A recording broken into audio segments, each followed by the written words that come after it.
There's literally a bat in my school.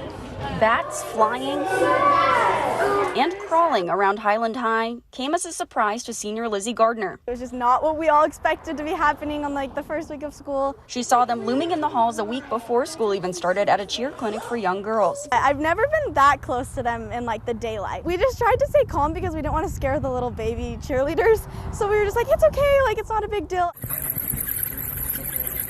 Just take a look at this close-up footage from Critter Removers staff, who found 70 bats hanging around the third floor and around 150 outside and on the roof. As teachers were coming back into the building, one of the teachers reported a rattling in the air conditioning. Salt Lake City School District spokesperson Yadiri Chatwin says the bats were first discovered in that classroom on the third floor. So they looked inside the unit and there was a nest inside that HVAC unit. She says they've had a couple bats in schools before, but having more than 100 flying around, not so much. Wildlife conservation biologist Sean Plattis says being right near Sugar House Park, where there are rich resources for the bats, likely steered them towards the high school on their way down south. We get migratory bats coming into Utah, and this time of year, July and August, it's not uncommon for us to have bats coming into breezeways of apartment buildings or coming up under porches or even in schools. When it comes to health risks, Chatwin says 2 staff members who were helping support the bats removal did have direct contact. And those individuals have gone to the hospitals to receive medical treatment, and